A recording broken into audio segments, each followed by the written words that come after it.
But welcome, everyone. We're so glad you could join us this afternoon.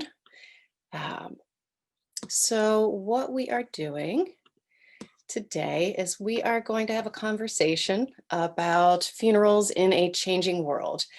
So a little bit about funerals in general, and in a moment I will introduce Rabbi Goldstein, but also about how things are a little different these days in general, just because of traditions changing over time and some of the strange time we are all in at this point. So just a few items before we get started. As I said, we are recording this session. We have muted everybody, and that will remain the case. You will have an opportunity to ask questions. I prefer if you can all see the Q&A tab at the bottom. If you have to use chat, you can chat. We will be addressing those at the final segment today after the rabbi and I both present. So just know that we will try to get to as many questions as possible at the end. And then later today, we will be emailing out a recording of this presentation. And also I'll be sending out a copy of the PowerPoint slides that I'm using for my presentation. So I want to take a moment. It's now my pleasure to introduce Rabbi Ari Goldstein. Rabbi Goldstein was born in Baltimore. He grew up in New Orleans, Louisiana, which is a place he still calls his hometown. He graduated college at the University of Pittsburgh and was ordained in 1997 by the Hebrew Union College. He served congregations in Glencoe, Illinois, and Cherry Hill, New Jersey, before arriving at Temple Beth Shalom in 2004. He is a gifted teacher, an inspiring speaker, a passionate Zionist. His sermons have been included in various national compilations, and he was an essayist for the recent publication of Sacred Journeys, Ecumenical Perspectives on Spiritual Care. From 2016 to 2018, Rabbi Goldstein was the president of the Synagogue Division for Israel Bonds, and he has served as a consultant to the Anne Arundel County School Board for Middle East Curriculum. Rabbi Goldstein is married to Rabbi Hannah Yerushalmi, a licensed therapist, and they have 4 children, Sela, Nava, Sammy, and Judah. So, Rabbi, give me just a moment. I am going to spotlight your video because I want everyone to be able to see you.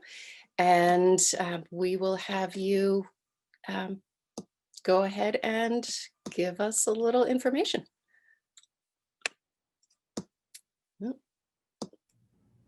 Tell me when to start. Okay, you can go right ahead. Give me just a moment. You know, when I think about it, it's really funny because I realize, of course, you write your own bio. Yeah. That I should start like putting in my bio, Rabbi Goldstein, was this, Heisman Trophy winner, in 19, playing quarterback for the, for not Notre Dame, but you get my point. I should like put some real fun ones into my bio and see if the next time someone introduces me, I can get them to say something like, was the Nobel Prize winner for, economics and Super Bowl MVP. Anyway, nice to see everybody. Thank you so much for being part of this. I'm flattered that you've come to listen. I've been asked to kind of talk about funerals and what's kind of new or how they're being dealt with and addressed in this kind of crazy world. And I'm aware also, of course, that the fact is that we don't know how much longer things are going to be like this, if things are going to be, come June or July, if things are going to kind of work their way back to some sort of, modicum of normality, if we're never going to be back in a sense of normal again. And for that matter, what normal really is, we don't even know what that is. What I can say is I think that just to kind of address the larger question first and then kind of go to the smaller ones, I think that at least within our synagogue, we, and how we're dealing and addressing things within our synagogue, like we're aware that times are changing. And so we're never going to go back to exactly the way we once were. we are certainly going to work our way towards that, but we're never going to be exactly the way. I think that the world has changed enough so that we have to change the way we approach what it even means to be part of a synagogue. But for now, and my guess is therefore that is also going to then stretch and reach to what it means for funerals also. But let's talk more nuts and bolts specifics about funerals, what we're doing, what to expect. And of course, you should know that I can only speak for myself. Now, I believe that I am somewhat similar or typical for Reform rabbis in this area, but that doesn't mean everybody does things exactly the same. I'm assuming we all do things a little bit differently. Also, really important to mention right now is that I'm a Reform rabbi, a liberal rabbi. That means that if a person is looking for every single Jewish tradition having to do with death or funerals or mourning, that's not going to be something which I am necessarily, that's not that I'm going to, I disapprove of course I don't. Anything that people want to do is fine, but that doesn't mean that it's kind of, if that I am going to be speaking, oh, you have to do this and you have to do that. Rather, I speak from a perspective of what do I think is most meaningful in moments like this? And what do I think is most helpful and comforting? And so often that can be found within our Jewish tradition, and sometimes not exactly. And so for example, Jewish tradition talks about Shiva and about 7 days of Shiva and people coming to your house, at all times during the day, and I can imagine that for some people, that's not helpful. That could be stressful. And so therefore, I'm not necessarily advocating, oh, you have to go and sit Shiva for 7 days and be at home and greet people as they come to your door, because that may not necessarily be where people are. Some people do appreciate that, some people may not. And so I'm a liberal rabbi.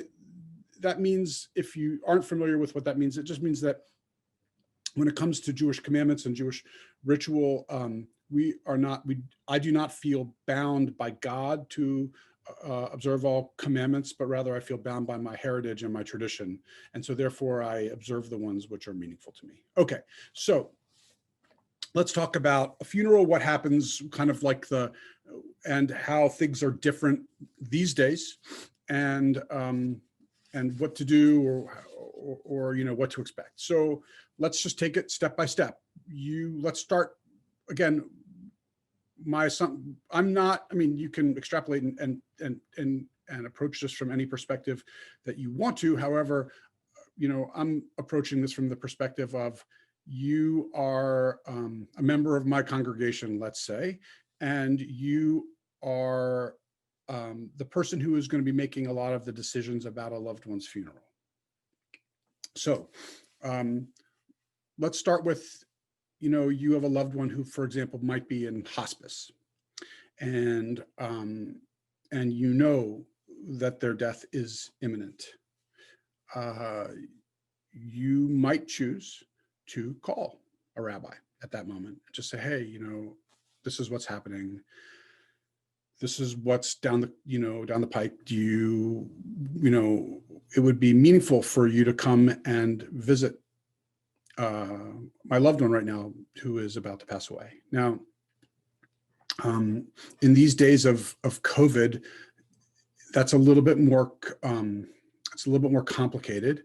And I would encourage, and I have done now on a number of occasions, a person who I say, look, perhaps we can FaceTime or Zoom, and I would be more than happy to kind of interact with your loved one or with you in the presence of your loved one by Zoom. But right these days with COVID, we're being a little bit more careful with respect to that.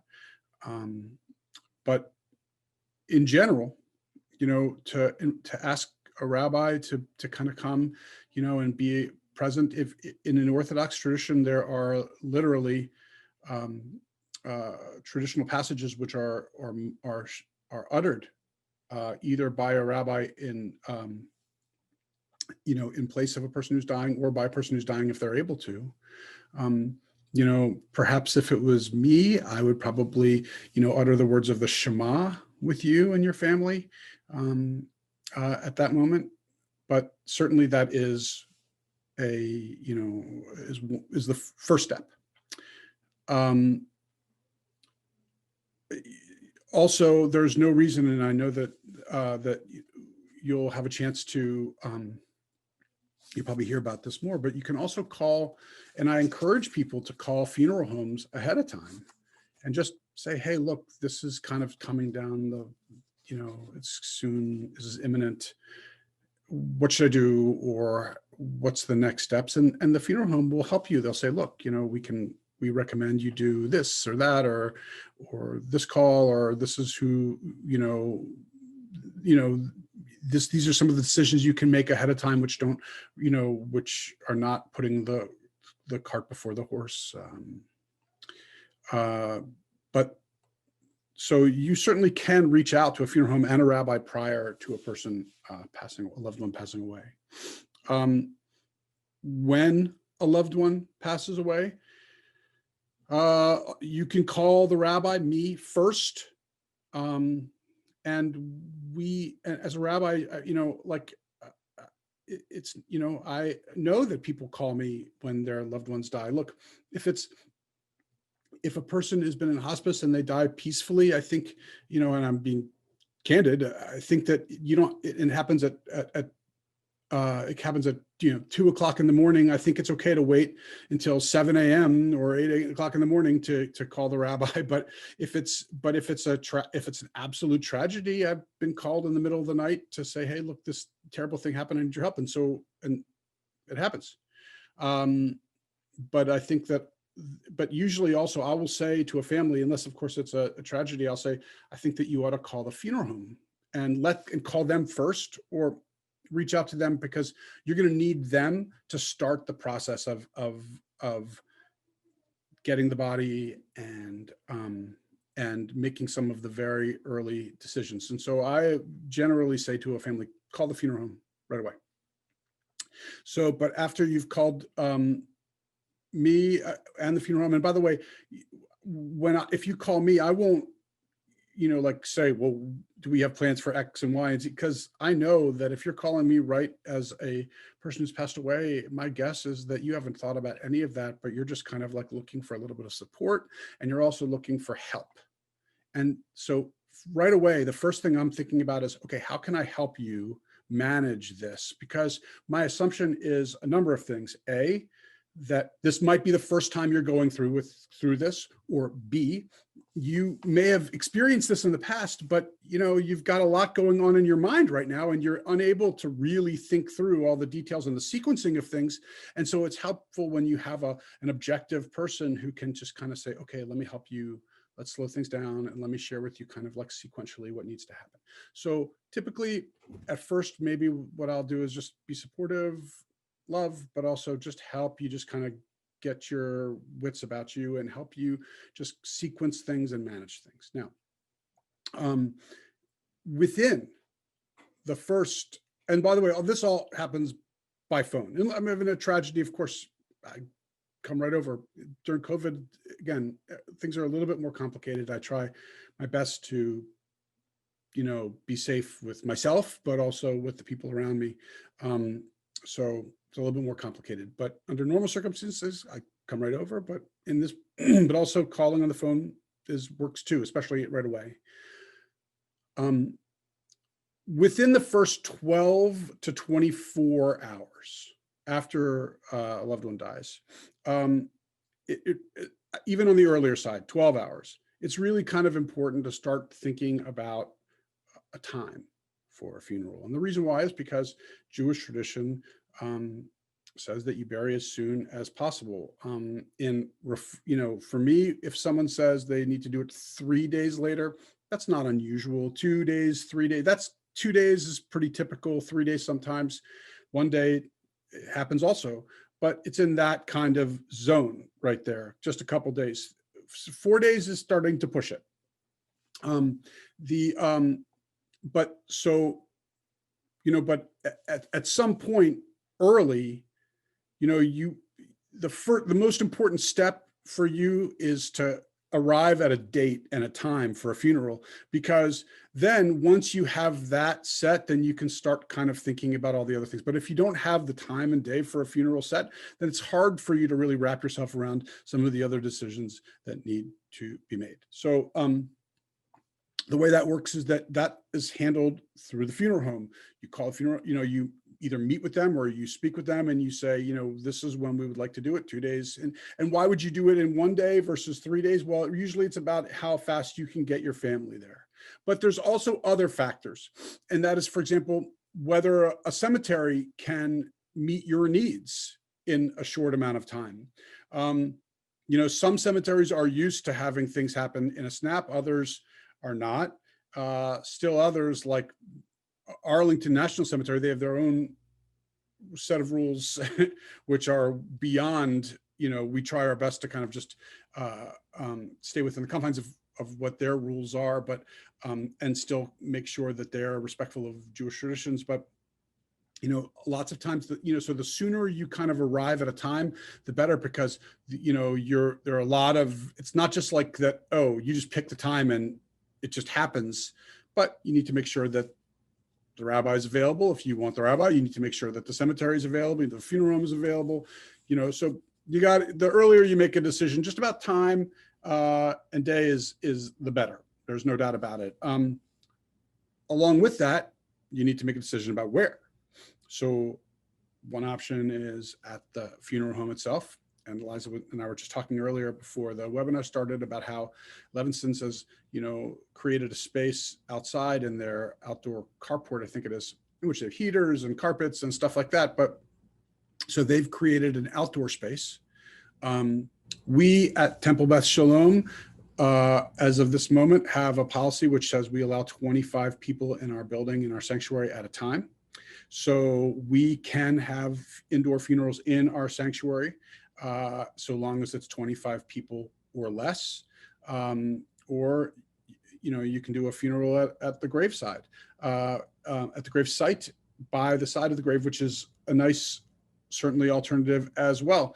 And then it's about then it's the rules have to do with each individual cemetery, I think, about how many people can be there at a time. So time, place, you figure out, and then then you can start to kind of go through the process of getting everything in order for the funeral. So what are some of the things that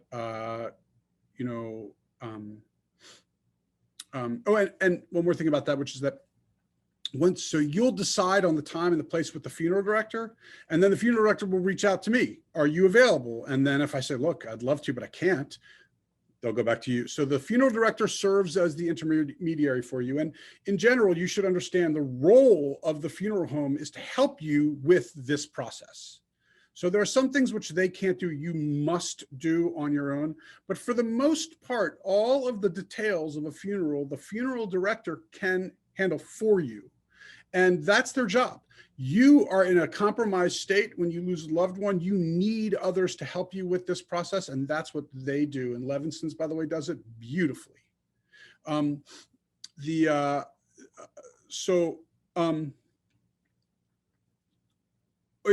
last note about time and place and stuff like that is with respect to Temple Beth Shalom, look, we send out an email to our congregation when a person passes away. We try to do so with as much information as possible. So we try to say in an email to the congregation, this person passed away, this loved one passed away, and this is when the funeral is, and this is when Shiva is. And so the more information we can provide, the better. We try not to send 2 emails out for when a person passes away, just because, as you probably know, no one really likes to get bombarded with emails. And so we try also to limit the number of emails we send out. And so part of the reason is the temple is a good conduit for disseminating information about the loss of a loved one. And the more information we can put in an email, the better. Okay, so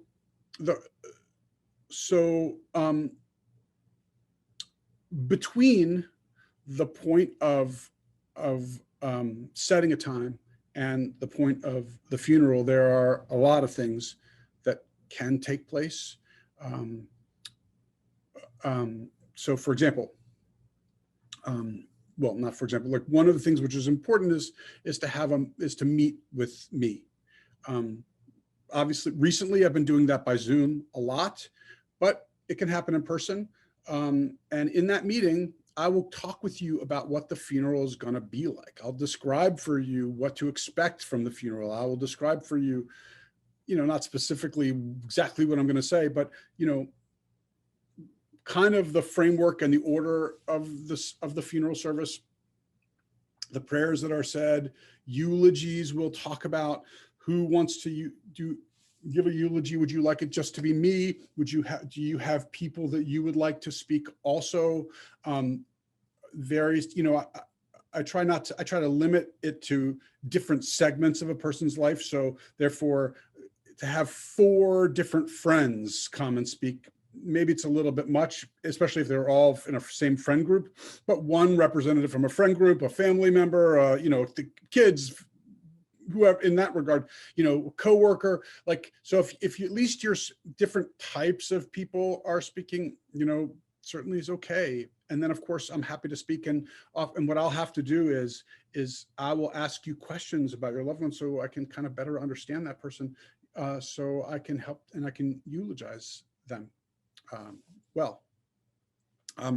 But so that will happen in, the meeting, that we have at some point before the funeral. And look, that happens oftentimes. Obviously, if you do a funeral within a day, that happens the day before. I've had that meeting the day of from time to time. We just work it out whenever we can work it out. But there are traditions, Jewish traditions, about what happens in the time between. For example, one is called Shmirah, in which there needs to be someone who is guarding the body at all times. That is a lovely Jewish tradition. Whether that is something which I, as a Reform rabbi, would say, oh, who's doing that or what's happening with that? No. The Chevra Kadisha, the ritual purification of a body, it's a lovely Jewish tradition. Is that something which I insist upon? No. Being buried with a talit, do I care? I care about you, but at the same time, do you have to take me into consideration when deciding about, how you're going to bury in what way you're going to be burying your loved one? No, you don't have to take me into consideration.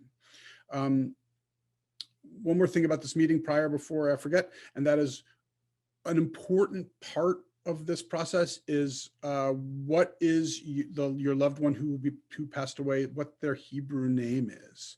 So you could find that on a ketubah. You could find it, maybe the synagogue has a record of it somehow. We might have the record of like I keep records of every bar mitzvah we've done here. So if it's a grandparent of a bar mitzvah kid from 10 years ago who did an aliyah at their kid's bar mitzvah, ask me. It's very possible I've got their Hebrew name here at the temple. So, but Hebrew name is important. So that means that if you're in a place right now in which you have a loved one who is getting older, and you're having this, you're watching this because maybe a year from now this could be relevant for you, ask them now, what's your Hebrew name? So you have that. You would want that. So the day comes of the funeral. You come here to the temple or to the cemetery or to the funeral home, and depending on how many people, it might have been, if you had 200 people coming to a funeral, that you might want to be here an hour early so you can greet people. But in a day in which we have 15 people coming to a funeral, then you could be here 15 to 20 minutes early, but that's less of what I think is important. But you get to the funeral home. All Jewish funerals have a closed casket, so there's no viewing ever. If you the direct family member mourner, say, I need to see my loved one one more time, we can make arrangements to do that, but it wouldn't be public. I would bring everybody out of the room. You go in, they open the casket, they close the casket, then let people come back into the room again. So what's a funeral look like?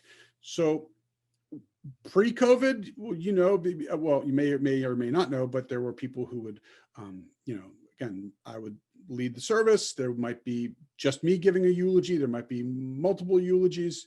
We do various different prayers and then go to the cemetery. Now, with limited number of people, certainly Zoom has become more of a tool for me and us. I have a camera on me, but I'll also but I'll also have a monitor. If you do it here at the temple, I'd have a monitor, and what I've done is turn the monitor around so you can see all the people who are on Zoom. And I have to say that that during this time, you think that that Zoom is just so impersonal, but we've kind of gotten used to it, and it's become more and more personal. I mean, people feel connected to others on this video monitor more than I expected. And we do this for all sorts of life cycle events, bar mitzvahs, and so having people coming on for Zoom is not something which is so crazy. I think that for a Zoom funeral, like funerals are not very interactive. So like, it's not like you're going to have people who are going to be speaking back. So Zoom, it could just be a stream, which we have a stream also, but stream is probably just as good because it's not like we need people to be talking to us, unless of course someone remotely is giving a eulogy. And I would say that doesn't happen so often, because I think if anyone's going to give a eulogy, they probably would be there in person. However, it's happened once or twice during the last however many months, almost a year, that I've done a funeral with Zoom, and we've had a person who was remote gave a eulogy, but it doesn't happen that often. There's a way of kind of handling that later, which I'll tell you about in a second.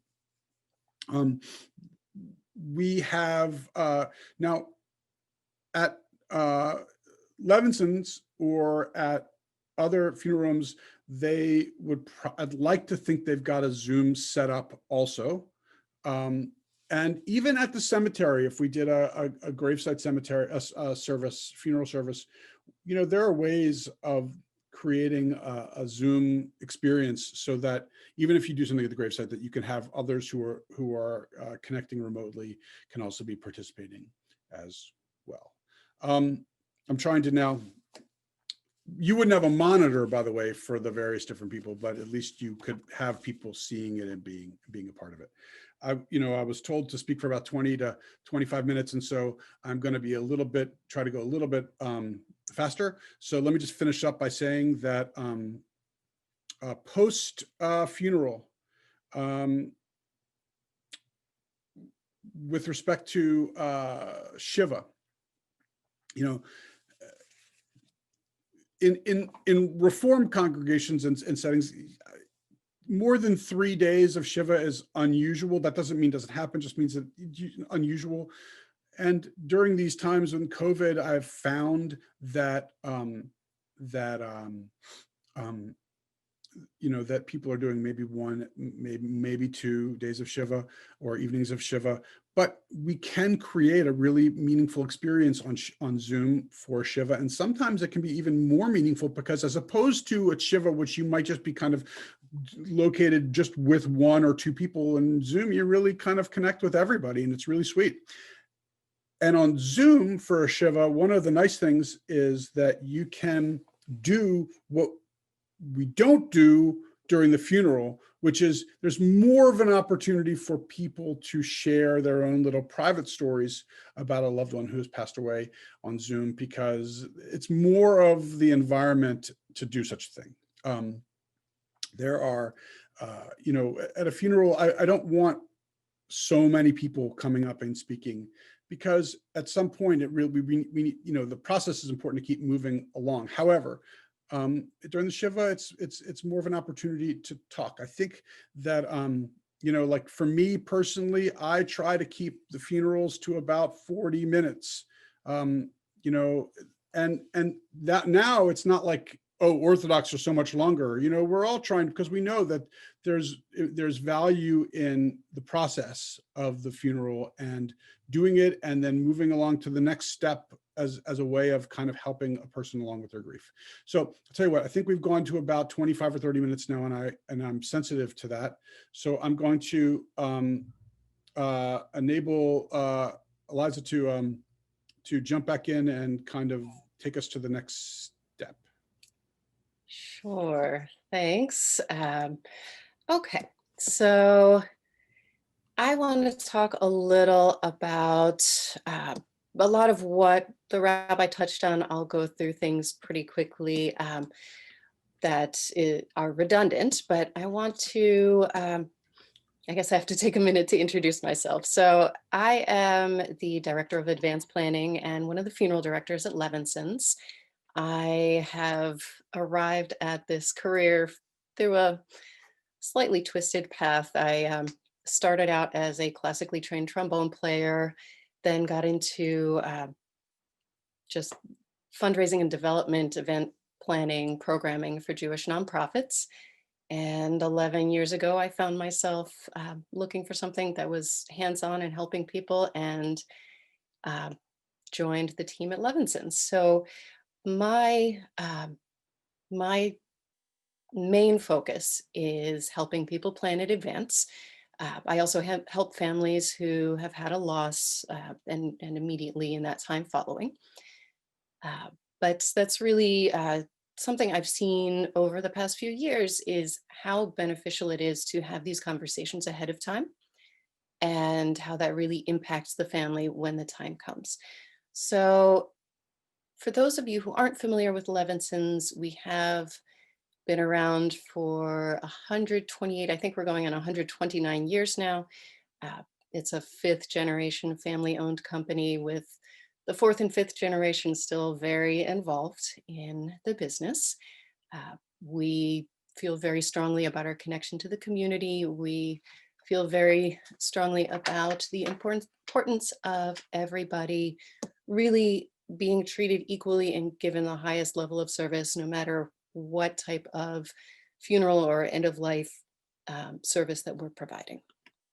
So I'm just going to start talking a little about advanced planning. Our tagline is preparation, education, and peace of mind. So I think that really encompasses the goal of having these conversations ahead of time. So what is advanced planning? It's really just talking to a funeral director. We have several advanced planning specialists.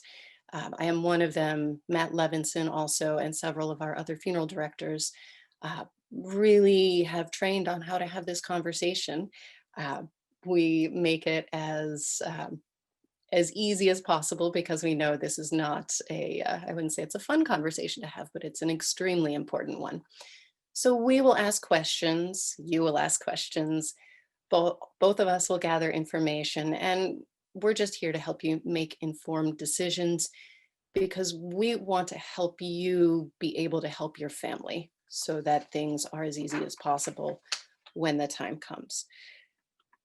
So why should you pre-plan? And I think we've talked a little about that, but number one reason that people do this is just to make things easier on their family. The rabbi went through a lot of decisions that need to be made at the time, but there's actually more, and I will go into those a little bit.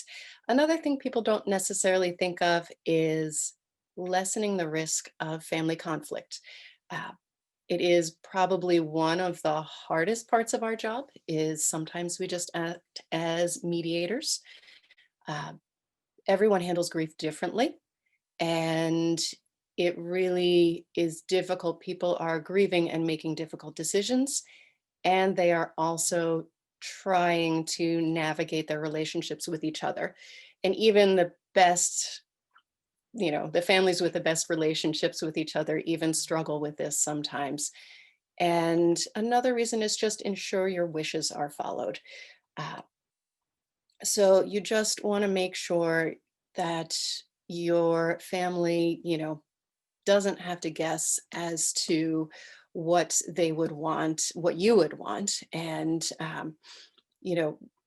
it's just a very important thing to have things taken care of ahead of time. One other thing I want to note here is people will say, oh, well, I have 3 kids, but one of them is my power of attorney.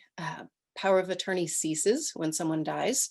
So, and we're in a situation where those children all kind of have equal interest in handling the arrangements. So it's really important to at least get information down on paper, have the funeral home have it. A lot of people say, well, it's in my will, but your will may not be read for quite some time. And, you know, that's just going to cause a significant delay. Uh, we are here to help guide families as much as possible to negotiate differences in opinions in terms of what they want to do. I think I just saw a question pop up about when there are different denominations involved, different levels of observance. And we really just try to keep those lines of communication open. And again, that education piece of making sure everyone understands the reasons for various traditions and hopefully can get everyone on the same page about that. But pre-planning will reduce the need to have that conversation at the time. This is something I hear every once in a while. I'm not old. Why should I talk about this now? I'm not old either. But this is exactly the time you should have this conversation. No matter how old you are at this point, the time is now. I hear from so many people who say, I meant to talk about this. I meant to talk about this. And years later, they're finally getting around to talking about it.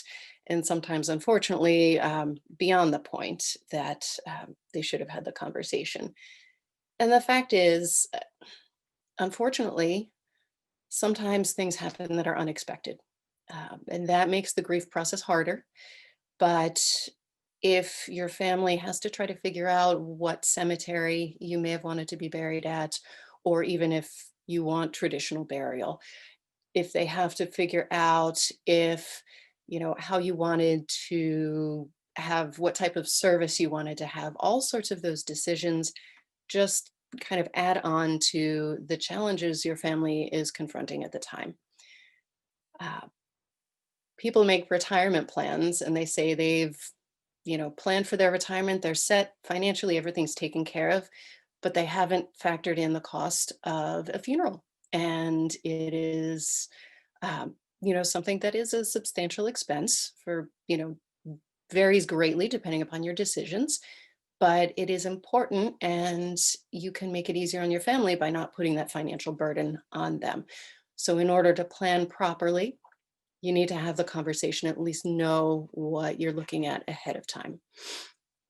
There are financial benefits to prepaying, and that's a conversation that we can get into. It's a little easier over the phone when we're talking about, all the details of that. I want to address briefly COVID. It certainly has thrown a lot of uncertainty into our lives, and we thought this would be a couple weeks and then it became a couple months. And here we are almost a year into things. And every day we think things are going to go one direction or the other direction. And it's really hard to know. But many people have actually reached out to us specifically because of COVID. They are confronting their own mortality sometimes, but just realizing they haven't made plans just in case something happens. A lot of people, just the financial impact of COVID and the past year is that people are trying to plan extra carefully. And as I mentioned already, you need to plan for this as part of your financial decisions. And another important thing to know is, people say, I don't know, if it's during COVID, I want this, but if we've sorted out all the COVID issues and it's safe to have another thing, I want to do that instead. That's not a problem. These, if you come back to us and say, you know what, things have changed, or we can even make notes. I was working with someone the other day and they said, if it's COVID, then this is how we'd like to move forward. If it's not, then this is how we'd like to move forward. But the important thing is that you start thinking about it, you start having the conversation, and that information is put on paper in a central location where there's access to it when someone passes without someone having to scramble and go through paperwork. So information that you would go over during a pre-arrangement, just broad categories. So family names for any announcements, and also so we know who all the main people are. That's very important to us. Statistical information for legal documents. The rabbi separately mentioned Hebrew names. That's one of the hardest things for people to find or figure out after someone passes, but also social security numbers. We need those, and other background information that if we have it ahead of time, it's a series of questions that we don't have to go through with you. Decisions on the exact services you'd like us to provide, and I'll go into that in a little more detail on the next page. But there's a whole range of options. People assume that it is very straightforward and there are only a couple decisions to make. And the fact is there are actually a lot of different options that you have. And on top of just the exact services, there are ways to personalize a service. And that is certainly something that should be talked about ahead of time. Again, because if you wait until someone passes, then the family may scramble or forget, or, was there a favorite poem you want read, things like that. The reason your family should not have to do this at the time. The rabbi's gone into all the things that you need to decide on very quickly, such as just scheduling the service. But there are also these days, everyone lives elsewhere, people are spread out. They have to notify family, coordinate everyone's travel, set up Shiva. There's a lot going on, and they're also grieving. So a lot of things that we go over, starting with the most basic, which is what type of service do you want? And not just what type of service you want, but what does your family need? Because some people say, it doesn't matter, I'm dead, just put me in the ground. I hear that more times than I, would care to admit. But the fact is, the service, as much as this is a hard thing to think about, it's not, it is about you. The funeral is about you, but it is not for you. The funeral is for your surviving family and your loved ones. And the question is, what is it that they need for their grief process, for the beginning of that healing process for them, and to honor your memory, because that deserves to be done. So whether that is, as the rabbi mentioned, a funeral at a synagogue or at our funeral home, or the graveside, whether it is a green burial or green funeral, which I will get into a little, whether you are someone who feels very strongly that that you want something that is a complete alternative. If someone brought up cremation, if that's a conversation you want to have and you want to have information on that and all the various options, we will talk to you, because as the rabbi said, we are here to help make this as easy as possible for you, to give you the information you need, and to handle as many of the logistics as possible. And you can't make good decisions unless you have all the information you need. Another thing is, do you have any clergy you would like to officiate? Are you a member somewhere, or do you need us to engage clergy for you? It's something we do on a regular basis. Not everyone is affiliated, and we understand that. And, we do our best to try to make sure we find clergy that really matches what it is you are looking for. Cemeteries. There are a wide variety of cemeteries in the area. Some of them are strictly Jewish cemeteries. Some are non-denominational. Some are Jewish but permit burial of interfaith couples. Some are very strictly green burial, some are looser green burial style cemeteries. Um, there are a lot of options. There are different cemetery policies in terms of things like what people know as vaults. So, that's something we have a lot of information on and can help guide you if you have questions. How you'd like to be dressed. There's the traditional Jewish burial ritual called a tahara. That's the Chaver Kadisha comes in and performs that ritual cleansing, and then a person's buried in a shroud. Some cemeteries require that, some cemeteries don't, and you can be buried in your own clothing. Any limousines, any newspapers, website information. This is a lot of stuff that we get ahead of time. And we put it on paper and we always have it. We keep it. And so then when the time comes, if you have other information you want us to include, we have that and we're ready to go. We also provide you, we have a resource that we can provide to start writing down information ahead of time that the rabbi might need to put together a eulogy, because that makes things easier on your family that's scrambling to come up with memories and share everything possible about who you are. And it makes things easier on the rabbi because you've already given some thought to questions and they can ask more detailed questions based on that. Any charities where you want contributions to go. This is actually, interestingly, one of the harder things for people to figure out at the time for the surviving family, to sit and go back and forth about which charity that you really would have wanted contributions to be made toward. I talked about the statistical information for the death certificate and how many of those might be needed at the time.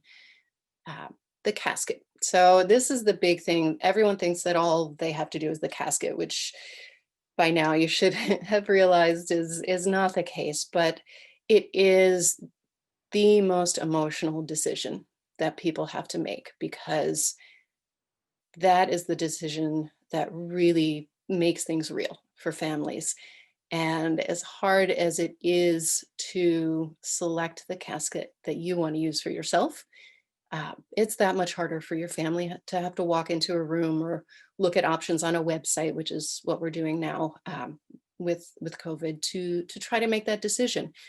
Our caskets are all entirely made of wood. There are a lot of different options, um, and it is something that emotionally can be overwhelming. I did mention the vault, and again, that just depends on cemetery requirements. Veterans are entitled to a flag on their casket and military honors at the cemetery. And a lot of times families will forego that at the time because they just don't know if the person wanted that. It is a very moving ceremony. It's brief, but really a very meaningful ceremony. And it really helps us to know and helps your family to know ahead of time if that's something that they were interested in. Uh, your Hebrew name, we talked about. Personalization is, every once in a while, someone tells me they absolutely do not want anyone else to speak at their service. Uh, do you have a favorite poem, a favorite reading you want to make sure that someone in the family or the rabbi reads? Is there a favorite song that you want played? Some people choose to have a favorite song played at the very beginning of the service or at the end to kind of reflect them or set a certain mood. We talked about Shiva a little bit. Every once in a while, someone has very strong feelings about the service. Uh, and then when we're talking about this in advance, we talk about the options for prepayment, uh, because it is an important thing to consider. So I just have a couple more slides and then we are going to take questions, but quickly, why should you prepay? Main reason is, your family doesn't have to come up with a large sum of money around the time of the funeral. We can guarantee a lot of the cost of the services, so we won't come back and ask your family for any more money toward those items at the time. And that certainly has a significant benefit.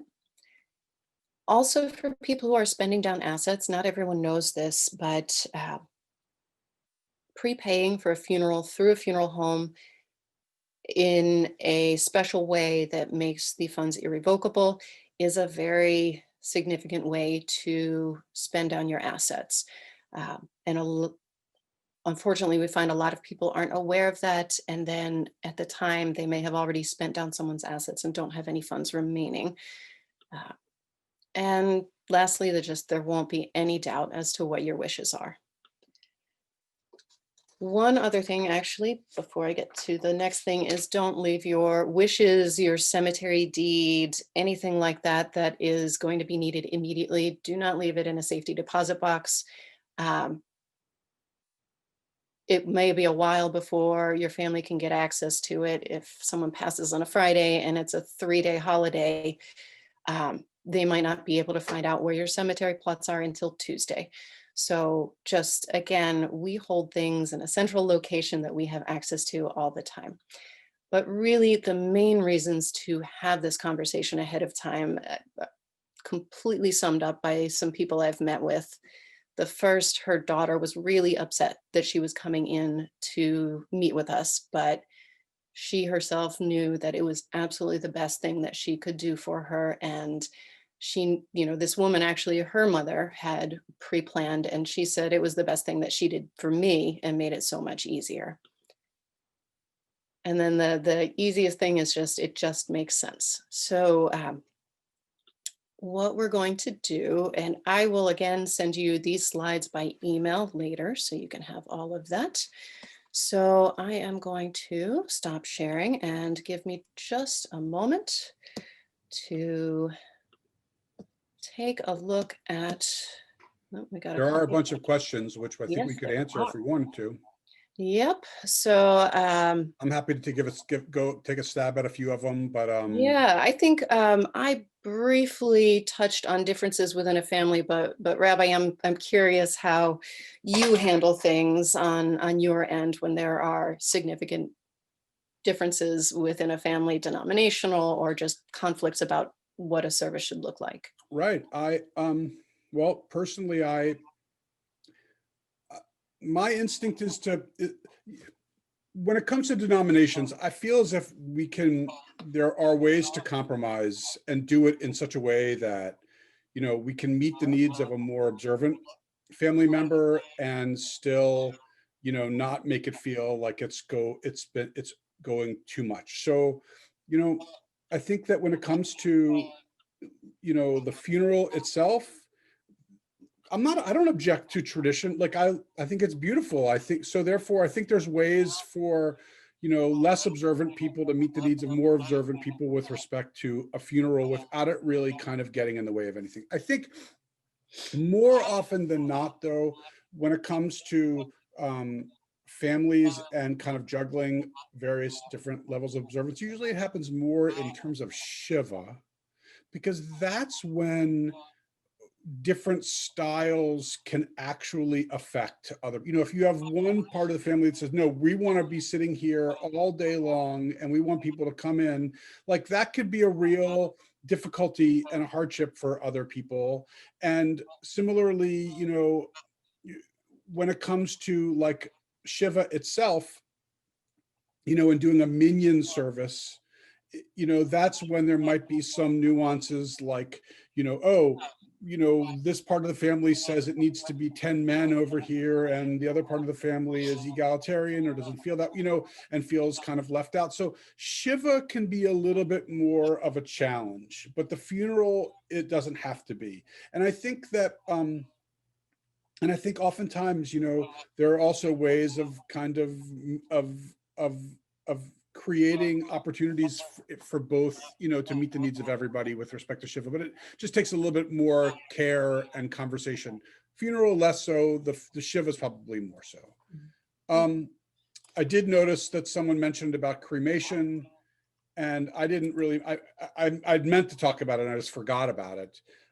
These days, it's hard for me to actually put numbers to it, but I feel as if, whereas when I was first a young rabbi, and I say a young rabbi meaning 20, less than 25 years ago, back in the 90s, when I was a young rabbi, maybe 1 out of every 10 times, and Eliza, feel free to kind of give me your take on this, was maybe was a cremation. Now it's maybe 1 out of 3. It's the numbers have gone up, in terms of Yeah. tremendously. What do you think about that? I mean, my experience, I don't know exact numbers. I would say overall, because we're serving the entire community, that rates would be lower than that in general. Right. You have a more of a It you have is an observant certainly community. more than when I first started, but the rates have gone up less quickly than elsewhere in. Yeah, I'd say this area is still fairly conservative in that regard. And I'm saying that as someone, I have members of my family who have been cremated and their urns have been buried, and I have very religious members of my family, and throughout the spectrum.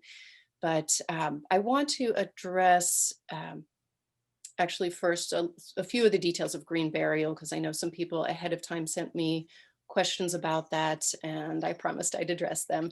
And then also talk a little, there are 2 questions about timing because of COVID that I do want to address as well. So green burials, the overview is, as with anything else, that there is a wide range of what people are comfortable with in terms of green burial. There is very strict, highly regulated green burial. There are people who just want to make sure that the environmental impact is as little as possible.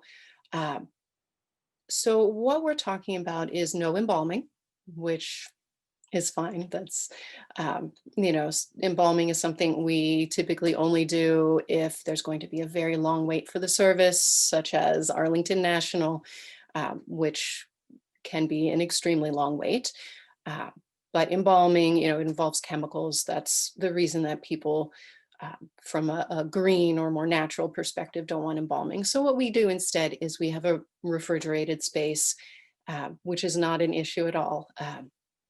And then all of our caskets are entirely made of wood. There are no nails in them. Um, there's no metal holding them together. There are different types of wood. Some deteriorate faster than others. Some of the caskets are thicker wood, some are thinner.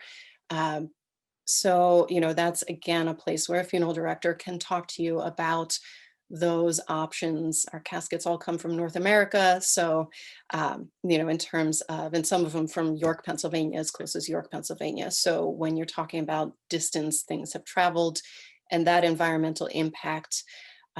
The next question becomes, again, the cemetery's requirements for a vault.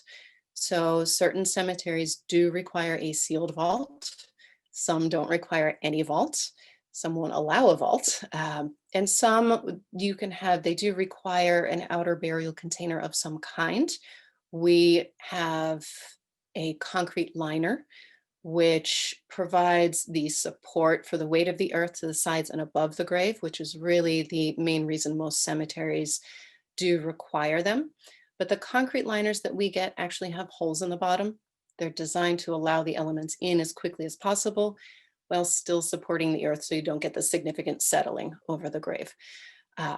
So again, there are certain certified green burial cemeteries. There are certain cemeteries where, there's any kind of stage along the way that, whether it's a strict green burial or just as green as possible within the bounds of certain other preferences.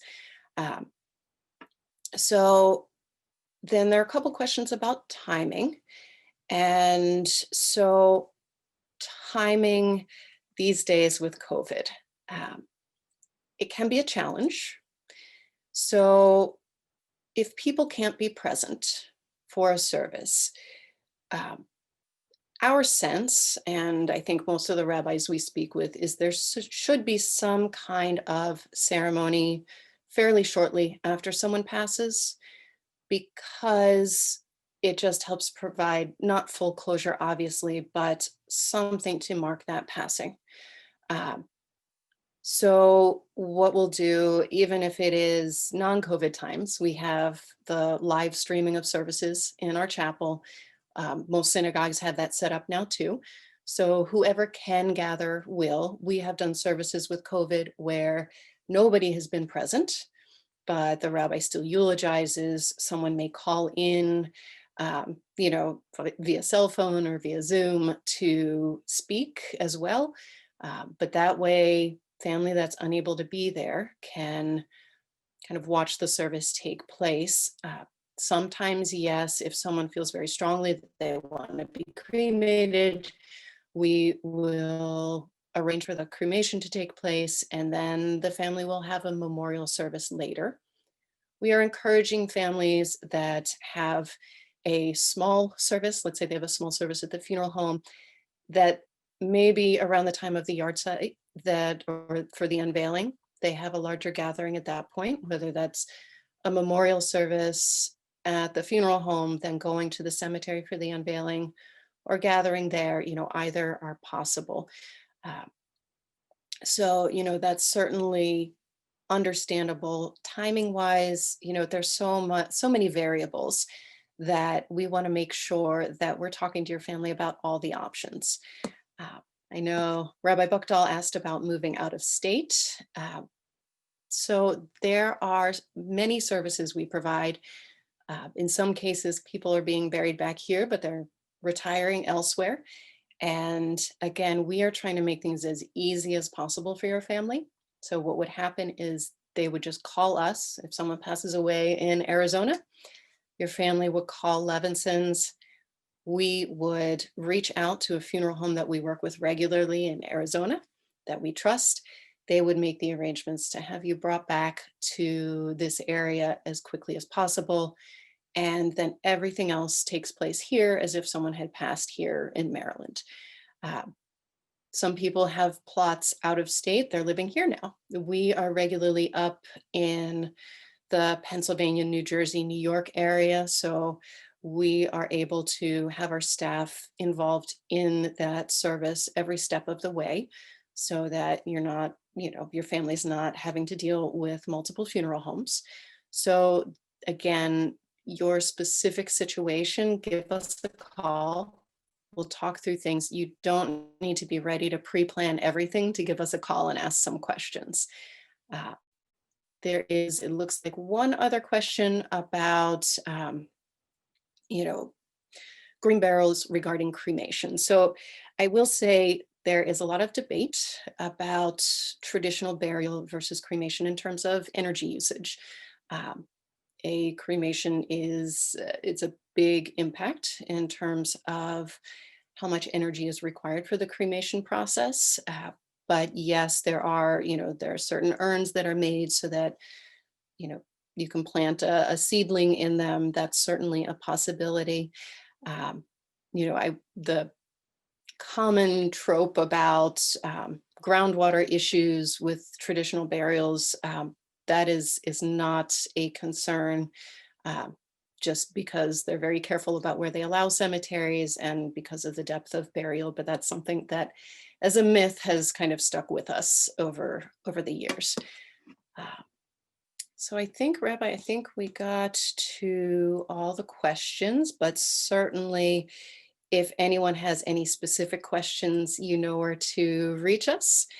And I will again be sending out an email a little later so that people can, rewatch portions or, just go back to things. I'll be sending my slides as well. And I want to take a minute to just thank you, Rabbi, for everything you had to share. And, thank you for being with us. My pleasure. And just a word too, and that is to say that to those who are watching that, that rabbis and funeral homes, like we work in partnership together. It's a really important partnership, and we do separate tasks to be sure. However, like we depend on each other. I mean, I know that rabbis truly depend on funeral homes in this regard. And so it's not just like the relationship between rabbis and Levinsons or other funeral homes, but Levinsons I speak specifically. It's not just like the relationship that I have with you know, the local public library here. Like the people are, you know, people who I'm in touch with, who I interact with, who, you know, will have just, you know, we'll have discussions, and we will have, and we'll work on things together. And so it's a true partnership when, you know, when your loved one passes away. I mean, I will probably, you know, I could very well be in touch with a funeral director a half dozen times. That's probably wouldn't happen a half dozen times, but it's happened before that I would be in touch with the funeral director a half dozen times, you know, talking through and working through the various different details with the funeral director, so that all of these things don't have to be addressed or dealt with by the person who's mourning.